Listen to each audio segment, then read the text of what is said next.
ዓለም አሁን የቆመችው በሁለት ሹል ጫፎች ላይ ነው። በአንድ በኩል በፓኪስታን መዲና እስላማባድ የዲፕሎማሲው መገረጃ ተከፍቶ የሰላም ሹክሹክታ ይሰማል። በሌላ በኩል ደግሞ በሆርሙዝ ወሽመጥ ሰማያዊ ውሃዎች ላይ መርከቦችና ሚሳኤሎች የሞት ነጋሪት እየጎሰሙ ይገኛሉ። በዚህ ጭጋግ ውስጥ አንድ ድምጽ ከቴህራን ፓርላማ አዳራሽ በኃይል እያስተጋባ ይገኛል። በዚህ ሰዓት የሙሐመድ ባጋር ቃሊባፍ ድምጽ። ቃሊባፍ ተራ ፖለቲከኛ አይደሉም። እርሳቸው ወታደራዊ ስልትንና የፖለቲካ አቅምን አቀናጅተው የያዙ በአንድ እጃቸው ብዕር በሌላ እጃቸው ደግሞ የሚሳኤል መተኮሻ ቁልፍ የጨበጡ ሰው ናቸው ይባልላቸዋል። ንግግራቸው ምን የሚል መሰላችሁ? እየተደራደርን ነው፣ እየተነጋገርን ነው፣ ነገር ግን ለጦርነትም ዝግጁ ነን የሚል ቀጥተኛ መልእክትን ያስተላለፉት ሙሐመድ ባጋር ቃሊባፍ። ይህ አረፍተ ነገር ለዓለም ምን ትርጉም ነው ያለው? በ2026 የመካከለኛው ምስራቅ ኃይል ሚዛን ወዴት እያዘመመ ነው? ቃሊባፍ ለትራምፕና ለምዕራባውያን ያስተላለፉት መልእክት ምንድነው አንድምታው? ዛሬ ከንግግሩ በስተጀርባ ያሉትን ስልታዊ ሚስጥሮች፣ የሆርሙዝ ወሽመጥን የጂኦፖለቲካ ቁማር ካርድና የወደፊቱን የጦርነትና የሰላም እጣ ፋንታ አንድ ባንድ እንመለከታለን። ስለዚህ አብራችሁን በመቆየት እንድትከታተሉኝ ጋብዛችኋለሁ። የገበያ ሚዲያን የዩቲዩብ ገጽ ሰብስክራይብ አድርጉ፣ ቪዲዮውን ላይክ አድርጉ፣ ሀሳብ አስተያየታችሁን በኮሜንት መስጫው ላይ አስቀምጡልን። ከተከታይ አጭር መሸጋገሪያ በኋላ ስንመለስ በዝርዝር ጉዳዮች ነው የሚሆነው። ስለዚህ አብራችሁን ቆዩ። ታላቅ የባል ቅናሽ ከሞን ሪል ስቴት በሰላማዊ መንደር በምቾት የሚኖሩበትን ጎልደን ቪሌጅ ሳይት ይዘንልዎት መተናል። 50% ከወለድ ነጻ የባንክ ብድር ያመቻቸን ሲሆን ቀድመው ሙሉ ክፍያ ለሚከፍሉ ካሬ በ54000 ብር ብቻ፣ 4% ቅድመ ክፍያ ለሚከፍሉ ደግሞ ካሬ በ77900 ብር ማለትም ባለ 1 መኝታ 80 ካሬ በ249000 ብር፣ ባለ 2 መኝታ 120 ካሬ በ370000 ብር፣ ባለ 3 መኝታ 165 ካሬ በ515000 ብር እንዲሁም 100% የተጠናቀቁ የንግድ ሱቆችን ከ30 ካሬ ጀምሮ አቅርበንልዎታል። የመኖሪያ መንደራችን 8000 ካሬ ላይ ያረፈ ሲሆን በቂ አረንጓዴ መናፈሻ፣ የስፖርት ማዘውተሪያ ስፍራ፣ የከርሰ ምድር ውሃ፣ ደረጃቸውን የጠበቁ ሰፋፊ ሊፍቶችና ምቹ የመኪና ማቆሚያ ቦታዎችን ከመያዙ በተጨማሪ ስታንድ ባይ ጀነሬተርና ኤሌክትሪክ መኪና ቻርጀርም ይገኛል። እድሉ ሳያመልጦ በ0988 88 7999 አሊያም በ0988 88 7676 ላይ ዛሬውኑ ይደውሉ። ዛሬ የምንገኝበት የታሪክ ምዕራፍ እጅግ አስገራሚና ግራ የሚያጋባ ነው። በአንድ በኩል በፓኪስታን መዲና እስላማባድ የዲፕሎማሲው መድረክ ተከፍቶ የመጀመሪያ ዙር ንግግሮች ተደርገው ሁለተኛ ዙር ንግግሮች የሚደረጉበትን ሁኔታ ለማመቻቸት የፓኪስታን ባለስልጣናት ደፋ ቀና እያሉ ይገኛሉ። የሰላም መልእክተኞች በዝግ በሮች በሹክሹክታ ሲወያዩ የተለያዩ መረጃዎችን እየሰማን እንገኛለን። ሌላ በኩል ደግሞ በፋርስ ባህረ ሰላጤና በሆርሙዝ ወሽመጥ ላይ የጦር አይሮፕላኖችና የባህር ሰርጓጅ መርከቦች የጦርነት ነጋሪት ሲጎስሙ ይስተዋላሉ። የኢራን ፓርላማ አፈ ጉባኤ መሐመድ ባጋር ቃሊባፍ በቅርቡ የሰጡት መግለጫ ደግሞ የዚህን ግራ የተጋባው ዓለም እውነተኛ ገጽታን ቁልጭ አድርጎ የሚያሳየው ነው። ቃሊባፍ ወደ መድረክ ወጥተው ሲናገሩ ድምጻቸው የዲፕሎማሲ መልእክት ብቻ አይደለም ያስተጋባው፣ ይልቁንም ለብዙ አስርት ዓመታት በጦር ሜዳ የቆዩ የጥይት ድምጽና የፖለቲካ ሴራ የማያግዳቸው የስትራቴጂስት ድምጻቸውን ነበር ያስተጋቡት። ንግግራቸው አንድ ግልጽ መልእክት ነው ለዓለም ያስተላልፈው። ኢራን በድርድር ጠረጴዛው ብትቀመጥ እንኳን አቷ ግን አሁንም በከባድ መሳሪያዎቿ እንደሆነ ነው። ድርድር እያደረግን ነው፣ ግን ደግሞ ለጦርነትም ዝግጁ ነን የሚለው ስልታዊ አቋም ኢራን በአሁኑ ወቅት ያለችበትን የህልውና ትግል የሚገልጽ ነው። ቃሊባፍ እንደገለጹት ኢራን ወደ ድርድር ጠረጴዛው የመጣችው በጫና ተንበርክካ አይደለም፣ ይልቁንም የክልላዊ ሰላምን ለማስጠበቅ ካላት ፍላጎትና ለህዝቧ ጥቅም ስትል የዲፕሎማሲውን በር ክፍት ለማድረግ በመወሰኗ ነው ብለዋል። ሆኖም ይህ በር በማንኛውም ሰከንድ ሊዘጋ እንደሚችልም በግልጽ አስቀምጠዋል። እሳቸው እንደሚሉት ድርድር ማለት ለጠላት እጅ መስጠት ማለት አይደለም፣ ይልቁንም ድርድር የጦርነት ሌላኛው ገጽታ ነው ብለዋል። በዚህ ውስጥ ትኩረት ልንሰጠው የሚገባው ጉዳይ የቃሊባፍ ንግግር ለምን አሁን አስፈለገ የሚለው ነው። 2026 የአውሮፓውያኑ ዘመን በኢራን ፖለቲካ ውስጥ ትልቅ የመሸጋገሪያ ዓመት ሆኖ የተወሰደው አዲሱ አመራር በሞጅታባ ኻሜኔ ስር ስልጣን የያዘበት ይህ ወቅት ቴህራን ለዓለም ማሳየት የምትፈልገው አንድ ነገር ቢኖር በዚህ ወቅት ጥንካሬዋን ነው። ቃሊባፍ በንግግራቸው ውስጥ እኛን በድርድር ስም ለማዳከም የሚሞክሩ አካላት ካሉ ዋጋቸውን በጦር ሜዳ ያገኛሉ የሚል ከባድ ማስጠንቀቂያ ያዘለ መልእክትም ነው ያስተጋቡት። ይሄ ቃሊባፍ አቋም በኢራን ብሔራዊ ደህንነት ፖሊሲ ውስጥ አክቲቭ ዲተራንስ ተብሎ የሚጠራውን ስትራቴጂ አካል ተደርጎ የሚወሰድ ነው። አሜሪካና እስራኤል ጥቃት ለመሰንዘር በሚያቅዱበት ቅጽበት ኢራን አስቀድማ ምላሽ ለመስጠትና ጉዳት ለማድረስ ዝግጁ መሆኗን ማረጋገጥን የዚህ ስትራቴጂ አንዱ አካል ነው። ቃሊባፍ ይህንን ሲገልጹ ዲፕሎማሲያችን ስኬታማ የሚሆነው ከጀርባ ጠንካራ ወታደራዊ ጡንቻ ሲኖር ብቻ ነው ይላሉ። ስለዚህም ነው ዛሬ የምንሰማው የቃሊባፍ ድምጽ የሰላም ጥሪ ብቻ አይደለም፣ ይልቁንም በለዘበ ድምጽ የሚነገር የጦርነት ማስጠንቀቂያ ነው። ፓኪስታን የሚካሄደው ድርድር ውጤቱ ምንም ይሁን ምን ኢራን ራሷን ለከፋ ሁኔታ ያዘጋጀች መሆኗና በሉዓላዊነቷ ላይ ለሚመጣ ማንኛውም ድርድር ቦታ እንደሌለ እንደሌላት የሚያረጋግጥ የመግቢያ ምዕራፍ ሆኗል። ይህ የዲፕሎማሲና የጦርነት አፋፍ ላይ የቆመ ሁኔታ ደግሞ ለመላው መካከለኛው ምስራቅ ብቻ ሳይሆን ለዓለም አቀፉ የኃይል ሚዛንም ትልቅ ትርጉም ያለው ክስተት ነው። የሙሐመድ ባጋር ቃሊባፍ የቅርብ ጊዜው መግለጫ ለመረዳት መጀመሪያ ንግግሩን ያደረገው ሰው ማንነትና የኋላ ታሪክ መመርመር ግድ ነው የሚለን። ቃሊባፍ ተራ ፖለቲከኛ አይደሉም። እርሳቸው በኢራን ስርዓት ውስጥ ቴክኖክራት ጀነራል ተብለው ሊጠሩ የሚችሉ ወታደራዊ ጥብቅነትን ከፖለቲካዊ ብልሃት ጋር አቀናጅተው የያዙ ሰው ናቸው። ዛሬ በድርድር ጠረጴዛው ላይ የሚያሳዩት ድፍረት የሚመነጨው ደግሞ ከደህንነት ቢሮዎች ሳይሆን ከኢራን ኢራቅ ጦርነት ወቅት በወጣትነታቸው ከመሩት የጦር ግንባር ነው። ቃሊባፍ በኢራን አብዮታዊ ዘብ ወይም IRGC ውስጥ በከፍተኛ ማዕረግ ላይ የደረሱ የአየር ኃይል አባል የነበሩና በኋላም ለረጅም ዓመታት የቴህራን ከንቲባ ሆነው ያገለገሉ አንጋፋ ሰው ናቸው። ይህ ታሪካቸው በኢራን የውስጥ ፖለቲካ ውስጥ ልዩ ስፍራን ይሰጣቸዋል። በአንድ በኩል እንደ ቃሲም ሱሌይማኒ ሁሉ ለስርዓቱ ያላቸው ታማኝነት የማይናወጥ ነው። በሌላ በኩል ደግሞ ዓለም አቀፍ ግንኙነቶችና ዘመናዊ አስተዳደርን የሚረዱ ሰው ተደርገው ይታያሉ። አሁን በኢራን የከፍተኛ መሪነት ስልጣን ሽግግር ወቅት የቃሊባፍ ሚና ከምን ጊዜውም በላይ ጎልቶ ወጥቷል። አያቶላ አሊ ኻሜኔን ተክተው ስልጣን የያዙት ሞጅታባ ኻሜኔ አስተዳደር ውስጥ ቃሊባፍ እንደ የመረጋጋትና ዋስትና ተቆጥሯል። በአሁኑ ወቅት በፓኪስታን የሚካሄደው ድርድር በሲቪል ዲፕሎማቶች ብቻ ሳይሆን በእርሳቸውም በሚመራው የፓርላማና የወታደራዊ ክንፍ ጥብቅ ቁጥጥር ስር ነው ያለው። ቃሊባፍ ድርድር እናደርጋለን ሲሉ ይህ በስርዓቱ ውስጥ ያሉትን ሁሉንም ኃይሎች ከወታደር እስከ ሃይማኖታዊ መሪዎች ያስማማ ውሳኔን መሆኑን የሚያሳየን።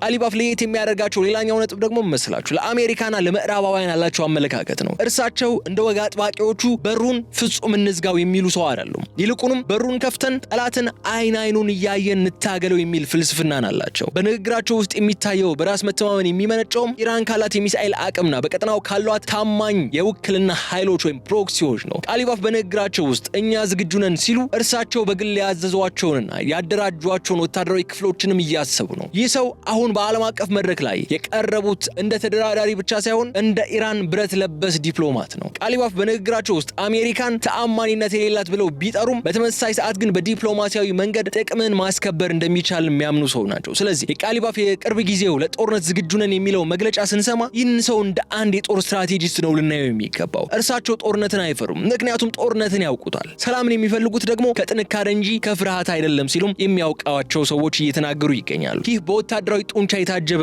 ዲፕሎማሲ የቃሊባፍ መለያ ምልክት ሲሆን በአሁኑ ወቅት በኢራንና በዓለም መካከል ያለው ግንኙነት ደግሞ ዋነኛው መሪ ቃል ሆኗል። በመካከለኛው ምስራቅ የፖለቲካ ካርታ ላይ እንደ ሆርሙዞች መጥ ያለ እጅግ ስልታዊ ቦታ ፍጹም የለም። የኢራን ፓርላማ አፈ ጉባኤ ሙሐመድ ባጋር ቃሊባፍ በቅርቡ በሰጡት መግለጫ ላይ ደግሞ ይህንን የባህር መስመር እንደ ዋነኛ የኃይል መገለጫ መሳሪያነቱ ዳግም አረጋግጠዋል። ቃሊባፍ ለዓለም አቀፍ ማህበረሰብ ያስተላለፉት መልእክት ምን ነበር መስላችሁ? የሆርሙዞች መጥ ቁልፍ ያለው በኢራን እጅ ነው። ይህ ቁልፍ ደግሞ የዓለምን ኢኮኖሚ ሊከፍት ወይም ሊቆልፍ ይችላል ነው ያሉት። የሆርሙዝ ወሽመጥ በዓለም ላይ ከሚዘዋወረው የነዳጅ ምርቱ ሲሶ የሚያልፍበት ጠባብ መስመር ነው። ይህ መስመር ለመቆጣጠር መቻል ማለት በዓለም አቀፍ የንግድ ለውጦች ላይ የቬቶ መብት እንዲኖር የሚያደርግ ነው። የቃሊባፍ ንግግር አሜሪካና ምዕራባውያን በኢራን ላይ የሚጥሉት የኢኮኖሚ ማዕቀብ ውጤት እንዲኖረው ከፈለጉ መጀመሪያ የዚህ ወሽመጥ ደህንነትና ሰላም ማረጋገጥ እንዳለባቸው በተዘዋዋሪ እያስገነዘቡ ነው ያሉት።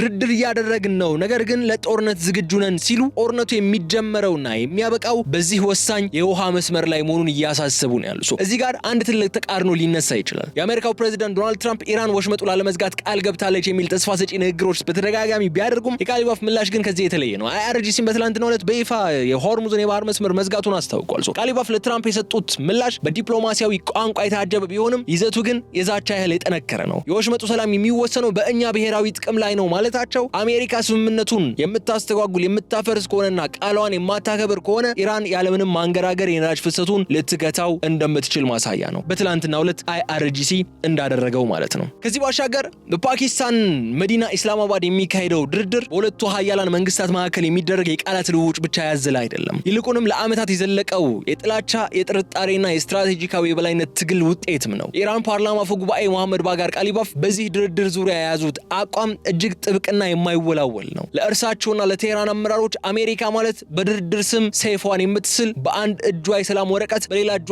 ደግሞ የማዕቀብ በትር የያዘች ሀገር ነች። ጋሊባፍ በንግግራቸው ውስጥ አሜሪካን በንግግር ውስጥ የማታለል ስራ ትሰራለች ወይም ዲሴፕቲቭ ኢን ኔጎሺዬሽን ሲሉ በግልጽ ወንጅለዋታል። ይህ ክስ የሚመነጨው ደግሞ ከታሪካዊ ቁስል ነው። ኢራን በ2015 የኒውክሌር ስምምነት ብትፈርምም አሜሪካ በዶናልድ ትራምፕ ዘመን ስምምነቱን አፍርሳ መውጣቷና ዳግም ማዕቀብ መጣሏ በቴህራን ልብ ውስጥ የማይታጠፍ ጥርጣሬን ዘርቷል። አሁን ትራምፕ ዳግም ወደ ስልጣን በገቡበት ወቅት ደግሞ ጋሊባፍ በተመሳይ ጉድጓድ ሁለት ጊዜ አንገባም የሚል መልእክት ለዋሽንግተን እያስተላለፉ ነው ያሉት። በዚህ ውስጥ ትልቁ የክርክር ነጥብ ደግሞ ማን ቀድሞ እርምጃ ይውሰድ የሚለው ነው። አሜሪካ ኢራን መጀመሪያ የኒውክሌር መርሃ ግብሯ እንድታቆምና በቀጠናው ያለዋትን ተጽዕኖ እንድትቀንስ ትጠይቃለች። ጋሊባፍ ደግሞ ይህንን የማዘናጊያ ኦፕሬሽን ሲሉ ነው የሚገልጹት። በእርሳቸው ይት አሜሪካ ድርድሩን የምትጠቀመው ኢራን ወታደራዊ ዝግጅቷን እንድታላላና የውስጥ አንድነቷ እንዲዳከም ለማድረግ ነው። ለዚህም ነው ጋሊባፍ ድርድሩ የሚካሄደው በጦርነት ጥላ ስር ነው በማለት ዲፕሎማሲው ከወታደራዊ ግስጋሴው ተነጥሎ እንደማይታይ የሚያረጋግጡት። ጋሊባፍ በንግግራቸው ውስጥ ሌላው ትኩረት የሰጡት ነጥብ የአሜሪካን ዓላማ የተመለከተ ነው። አሜሪካ የምትፈልገው የኢራንን ሉዓላዊነት የሚሸረሽር ታላቅ ስምምነት ወይም ግራንድ ባርጌን ሲሆን ጋሊባፍ ግን ኢራን የምትፈልገው ተጨባጭና የሚታይ ውጤት ወይም ታንጂብል ሪዛልትስ መሆኑን ገልጸዋል። ይህ ማለት ለኢራን ስኬት ማለት ማዕቀቡ ሙሉ በሙሉ መነሳቱ፣ የባንክ ዝውውር መፈቀዱና የነዳጅ ሽያጩ ወደ ቀድሞ ሁኔታ መመለሱ ነው። እነዚህ ሳይሟሉ የሚደረግ ማንኛውም ንግግር ጊዜ የማጥፋት ስልት እንደሆነ ነው ኢራን በግልጽ የምታምነው። ጋሊባፍም የሚያስረዱት ይሄን ነው። ከዚህ በተጨማሪ ደግሞ በዚህ ድርድር ውስጥ የፓኪስታን አደራዳሪነት እንደ መልካም አጋጣሚ የሚመለከቱት ጋሊባፍ ዋናው ቁልፍ ግን አሜሪካ ውስጥ መሆኑን ያምናሉ።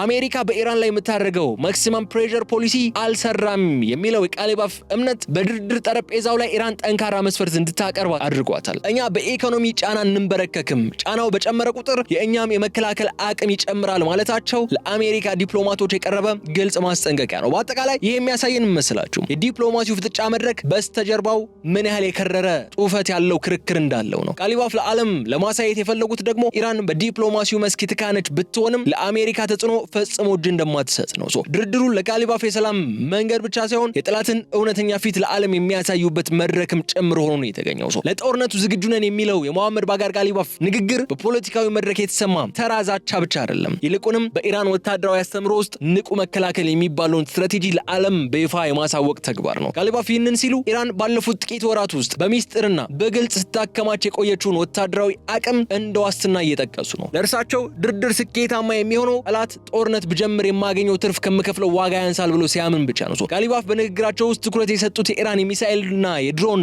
ቴክኖሎጂ አሁን ላለችበት የድርድር የበላይነት መሰረት ሊሆን ይገባል ይላሉ። ኢራን በአሁኑ ወቅት በመካከለኛው ምስራቅ ረጅም ርቀት የሚወነጨፉና በከፍተኛ ጥራት ኢላማቸውን የሚመቱ ሚሳኤሎች ባለቤት መሆኗ ለሙሐመድ ባጋር ጋሊባፍ ለዋሽንግተንና ለቴልአቪቭ ማስታወስን ፈልገዋል። እጃችን ላይ ያለው መሳሪያ ለጌጥ የተቀመጠ አይደለም የሚል መልእክት ማስተላለፋቸው ማንኛውም ዲፕሎማሲያዊ ስህተት ወይም በኢራን ሉዓላዊነት ላይ የሚቃጣ ጥቃት በሺዎች የሚቆጠሩ ሚሳኤሎችን መተኮሱ የማይቀር ፍንጭ ይሰጣል። የወታደራዊ ዝግጁነት በጋሊባፍ እይታ ለሰላም የሚከፈል ዋጋ ነው። እርሳቸው እንደሚሉት ኢራን ደካማ ብትሆን ኖሮ አሜሪካ ወደ እስላማባዱ የድርድር ጠረጴዛ ባልመጣች ነበር። ጠላት ድርድርን የመረጠው የጦርነቱን ውጤት ስላስፈራው ነው የሚል የጋሊባፍ እምነት በኢራን ወታደራዊ አመራሮች ዘንድ ትልቅ ቦታ አለው። ጋሊባፍ ራሳቸውን የቀድሞ የአየር ኃይል ባልደረባና የከፍተኛ አመራር እንደመሆናቸው መጠን በንግግራቸው ውስጥ የሚታየው ወታደራዊ ድፍረት በምድር ላይ ካለው ተጨባጭ ዝግጅት የመነጨ ነው። ሌላው በዚህ ውስጥ ሊታይ የሚገባው ጉዳይ የጋሊባፍ ሁለገብ ጦርነት ወይም ሃይብሪድ ዋርፌር ዝግጁነት ነው። ኢራን ከመደበኛው ጦርነት በተጨማሪ በቀጠናው ባሏት አጋሮች ወይም ፕሮክሲዎች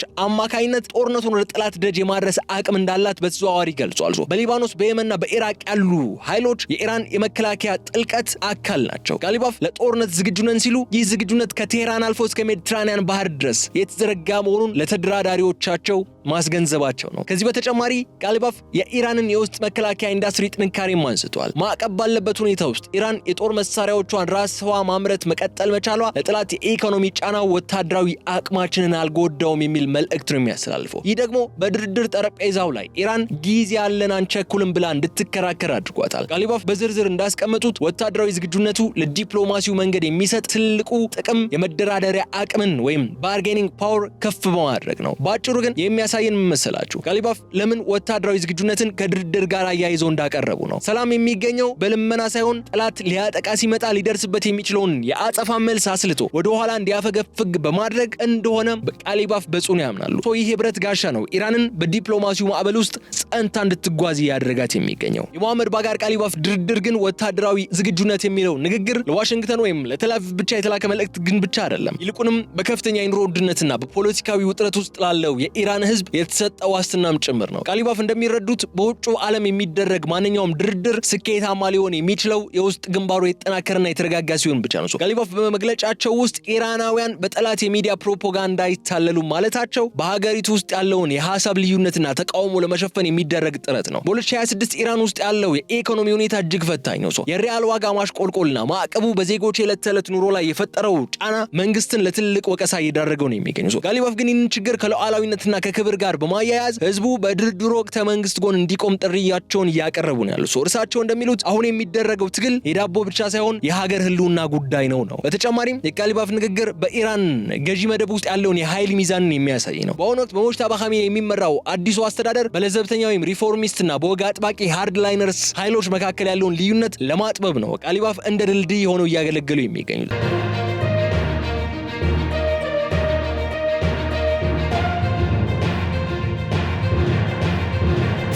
ጋሊባፍ ለጦርነት ዝግጁ ነን ሲሉ ወግ አጥባቂዎቹን ያስደስታሉ። እየተደራደርን ነው ሲሉ ደግሞ ኢኮኖሚያዊ ኢፎይታን የሚፈልገውን የህዝብ ክፍል ተስፋን ያገኛል። ይህ በሁለት ጽንፎች መካከል የሚደረግ የፖለቲካ ሂደት ጋሊባፍን በኢራን ውስጣዊ መዋቅር ውስጥ የማይተኩ ሰው ሆነው እንዲቀጥሉ ያደርጋቸዋል። ጋሊባፍ በንግግራቸው ውስጥ ትኩረት የሰጡበት ሌላኛው ነጥብ ደግሞ መስላችሁ የብሔራዊ ክቡራት ጉዳይ ነው። ኢራን ለምዕራባውያን እጅ አትሰጥም የሚለው መርህ የኢራን አብዮት መሰረት ነው። ጋሊባፍ ይህንን ስሜት በመቀስቀስ ህዝቡ የኢኮኖሚ ችግሩን በትዕግስት እንዲያልፈውና ለወታደራዊ ወጪ ቅድሚያ እንዲሰጥ ለማሳመን ይጥራሉ። ይሁን እንጂ ጋሊባፍ የሚጋፈጡት ትልቁ ስጋት የህዝብን ብሶት ነው። ድርድሩ ተጨባጭ የኢኮኖሚ ለውጥ ካላመጣና ጦርነቱን የሚቀጥል ከሆነ የህዝብ ድጋፍ ሊሸረሽር እንደሚችል ያውቃሉ። ስለዚህ የጋሊባፍ ንግግር የሚያሳየን ዲፕሎማሲ የውጭ ጉዳይ ብቻ ሳይሆን የውስጥ የህልውና ጉዳይም መሆኑን ነው። ጋሊባፍ በፓርላማው ፊት ቆመው ሲናገሩ በየቤት ውስጥ ያለውን የኢራን ዜጋ ጭምር እያሰቡ ነው። እኛ ጠንካሮች ነን የሚለው መልእክታቸው ህዝቡ በመንግስት ላይ ያለውን እምነት እንዳያጣና በውጭ ኃይሎች የሚደረገውን የፖለቲካ ጫና ወደ ውስጥ እንዳይገባ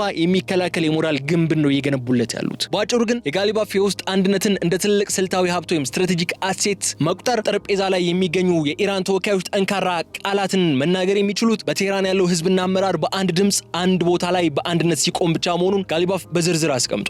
ይህ በውስጥ ፖለቲካና በውጭ ዲፕሎማሲ መካከል ያለው ጥብቅ ቁርኝነት የጋሊባፍን ስልታዊ ብልሃት ቁልጭ አድርጎ ያሳያል። የሙሐመድ ባጋር ጋሊባፍ እየተደራደርን ነው ነገር ግን ለጦርነትም ፍጹም ዝግጁ ነን የሚለው ንግግር በታሪክ ማህደር ውስጥ እንደ ትልቅ ጠቋሚ ምልክት ተቀምጧል። ይህ ንግግር ኢራን አሁን የቆመችበትን የመጨረሻ የውሳኔ መስመር ያሳያል። ዓለም አቀፉ ማህበረሰብ በተለይም አሜሪካና አጋሮቿ አሁን ከባድ ምርጫ ፊት ቆመዋል። የጋሊባፍን የዲፕሎማሲ በር በመጠቀም ወደ ዘላቂ ሰላም ማምራት ወይም የተወጠረውን ወታደራዊ ዝግጁነት ወደ እሳታማ ግጭት መቀየር ሁለቱ አማራጮች ነዋል። ጋሊባፍ ለዓለም ያስተላለፉት የመጨረሻው መልእክት ደግሞ ግልጽ ነው። ኢራን ለሰላም የምትከፍለው ዋጋ ሉዓላዊነቷንና ክብሯን አሳልፎ የሚሰጥ አይሆንም። ይህ ማለት በኢስላማባድ በነበረው የመጀመሪያው ሆነ በቀጣዩ ድርድር ስኬታማ ሊሆን የሚችለው አሜሪካ የኢራንን ቀይ መስመሮች ካከበረች ብቻ ነው የሚለው። ሙሐመድ ባጋር ጋሊባፍ ኳሷ በአሜሪካ ሜዳ ላይ ናት ማለታቸው ኢራን ያላትን ሁሉንም አማራጮች ጠረጴዛው ላይ እንዳስቀመጠችና አሁን የሚጠበቀው የዋሽንግተን ተግባራዊ እርምጃ መሆኑን ለማሳየት ነው። ወደፊት ለሚከሰቱት ነገሮች ደግሞ ሁለት ዋና ዋና